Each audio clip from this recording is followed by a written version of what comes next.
PFL President Carlos Silva talking just as we come upon fight week for your New Year's Eve end of the season, the PFL Championships. How does it feel to be coming back to New York City? It feels great. You know, when we, as you know, Ed, when we launched the season, we said we were going to start the season in New York and we are going to finish the season in New York. So it's a great feeling to do that, and now we're coming back to the championship. You know, we're going to crown, $6 million winner. So it couldn't be more excited about it.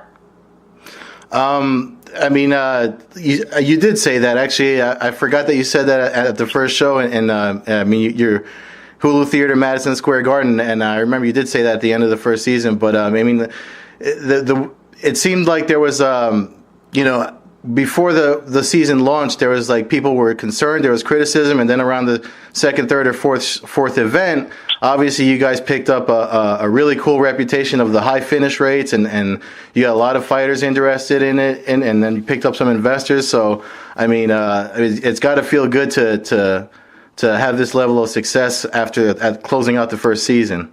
Is that right? Oh yeah, no doubt. I think, we all started this together, and we weren't sure how it would all work out. I think we did years and years of planning to get there, and then we sort of left it into the fighters' hands, along with a really great set of rules and regulations for a sports league and the regular season. Big finishes. Fighters really understood that if they got points, it really would help them, and you could see it start to build from week 1 to week 7. And then at the end there, it was no different than like what's going on with the NFL playoffs right now. Everyone was jockeying to try and figure out what they needed to do. There were some people left on the outside. Guys like Josh Copeland that, as you know, at the end had to sort of wait for other results to see if he was going to get in. And then he snuck in as an 8th seed, and now he's fighting for $1 million in a week. So I think all the drama was there, and as we propelled into the playoffs, there's no doubt that this fight twice, win twice, quarterfinals and semifinals in the same night was the most exciting night in MMA. And so I think all of that just sets up for this great drama on December 31st. 6 title fights, 6 millionaires. Even the runners-up are going to be very proud to be the runner-up as well as they look at next season. But I think it's all worked out great. Be excited. I hope everyone can make it out on December 31st and enjoy the new year with us. Oh yeah, definitely. One of the things that's really cool. It's not just the fighters that are on the current roster that are looking to come back for another chance at going through it all again, but it's just such an honest way to put the fights together. With accruing points and advancing, and then the tournament style. When you come close to the end to decide who's going to fight for the prize money. There's even, being from the region myself, there's even amateur guys or guys trying to come up that are already saying, you used to ask them, what do you want to do? What's your long game for a career plan in professional fighting? A lot of the guys that I train with said, the PFL is where it's at. So what you're doing, what you did, the formula, it's definitely something that works for MMA. Yeah, no, thank you. We hope everyone's thinking that way. They come up, from amateur to the regionals, and from the regionals to the major leagues with us, and it's a great sort of building block. And then you get in, you Elite 72, and then look, there's a lot of guys that didn't even make the playoffs. You look at some great veterans like Luis Firmino, or Herman Tornado, and others. They didn't even make the playoffs. They had a tough time in the regular season, and then you look at veterans like Jake Shields that squeaked in, but came up against a really powerful Ray Cooper and couldn't make it past the quarterfinals. So it's a tough format. You've got to sort of play your cards right and really get your wins at the right time. And I think it's really gone well. I think the fighters have really enjoyed it, and I think they feel, as you said, sort of no politics, no talk. It's all of it happens in the cage, and you know what? You win, you advance. You win, you advance, and if you win, you become the champion. Yeah, and that's great. And keeping with the theme of reimagining MMA, obviously this week, Friday, you guys announced a a partnership or a fantasy style game with DraftKings. And generally, people are used to the picking 5 fighters and the format the way it works. With the way it's been traditionally since DraftKings started doing combat sports, but yours is a little different. I mean, it's down to the minute. So, can you talk about how the DraftKings partnership came to be? Did they come to you? Did you come to them? How did it happen? Yeah. Look, it's one of the really great things about having a powerful ownership group. Our owners, go across sort of, the digital landscape, all of the new innovative landscapes that are going on. DraftKings is obviously growing and is doing such a great job. And because our owners and DraftKings had a great relationship, we knew a number of the folks were there, like Ezra Kuchar and David Lebo, and we started talking, and we put a package together, really led by Don Davis, who had some great relationships, and we started working. We were going to think about a 2019 deal, and the DraftKings guys really stepped up and said, we really think we could get something done for 2018 for the championship, and so with a little bit of hard work from their engineers, which we really appreciate, and the digital guys on our side, we were able to get the game launched. It launched just a couple days ago. You can sign up. If you're already a DraftKings member, you just log in as you normally would, and you go to the PFL Championship game. You can pick all of your fighters, who's going to win, what round they're going to win in, how are they going to win, knockout, decision, submission, and then the minute by minute that also gives you extra points if you can get close to picking, which round and what minute the fight would end in. And so it's easy to play, easy for everybody. And as you know, DraftKings is the biggest platform, so we're excited to be working with them. Yeah, I mean, the thing about you said you mentioned the guys on your end from the site, the PFL site. When we got the email, I actually checked it out, and I saw that it was similar to the way you guys kind of had a pick'em thing towards the final brackets, just on your site alone. So it looks similar to that, and that's why I was wondering if who came to who, because it kind of looked like you guys were testing the field as making a fantasy style game for the PFL, and then the DraftKings came out. When I logged in and checked it out for myself, it seemed similar because I had already done the bracket picks.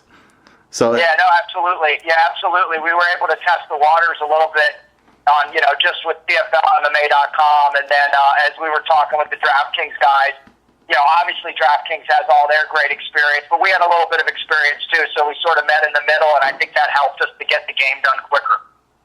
Yeah, definitely. I mean, it looks like it's a live thing, right? So people watching at home could open up the laptop and try to score live or watch the points accrue live, or is that something for the 2019 season that they could look forward to with the brackets?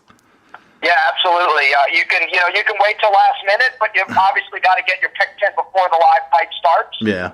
You can pick one fight or you can pick all 6 fights, but you obviously get more points if you pick all 6 fights in terms of your standings and your ability to win the $25,000 from DraftKings. But yeah, there'll be more. We'll continue to expand the games as we look to 2019.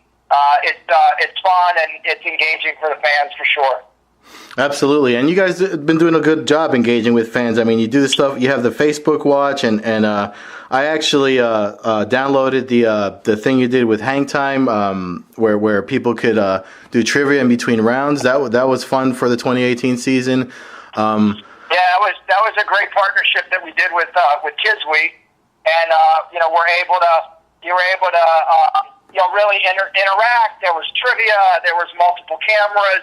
That was a lot of great technology from our partners at Kids Week that also help us to power our Spanish language feed. Oh wow! Where we bring in some Spanish language broadcasters, and they're able to sort of weave the video together with Spanish language feed, so that you have that alternative ability to listen in Spanish. And that feed's done really well for us on Facebook Watch. One of our most watched feeds is the Spanish language feed. Also, I mean, you're talking about technology. You got, just before the DraftKings thing was announced, you talked about the smart cage technology that you're going to be using. You kind of started using the term cageonomics this season. So, and people like the ref cam. So we're going to see more stuff like that and at a deeper level in 2019, or what do we have? We started all of this with the ref cam and the cage cam back a couple years ago. We built on it. We've had some great data that we tested out this year. That's our cageonomics data. Kicks, punches. Real-time miles per hour that we trialed this year, and now we're sort of really happy to be partnered with SMT, the leaders. Sort of the yellow line guys. And, look, they changed the game of football with the yellow line so many years ago and made it part of the sport. And I think our cageonomics and our smart cage powered by SMC is going to do the same for MMA. We'll start to build that in 2019, and then we'll continue to roll features out from 2019 to 2020 that I think fans are going to really enjoy and start to understand what amazing athletes these fighters are, and start to realize that they're not just fighters, but they're also amazing athletes. Absolutely. One of the things in the press release about the DraftKings partnership talked about the fans, how engaged and passionate they are. And I just realized as I was looking at the DraftKings, the way we can pick them, it's almost similar to the way the fighters had to come through and accrue points. You know what I mean? Like to get to where they are. You're kind of putting them in the same situation that for their fantasy game on the night of the championship. So that's actually a pretty cool coincidence that I just picked up on. Yeah, absolutely. Yeah, you can get extra points depending on how you finish and how you predict, the same way that the fighters get extra points if they finish early. So yeah, there's a lot of similarities for sure. So I mean, not to put you on the spot. Obviously, you're the president, so you have to be objective. But do you have any? Who do you think would play as the favorites for folks to pick for Well, New Year's Eve? look. What's really interesting about the night, and look, it's championship night, 6 championship fights.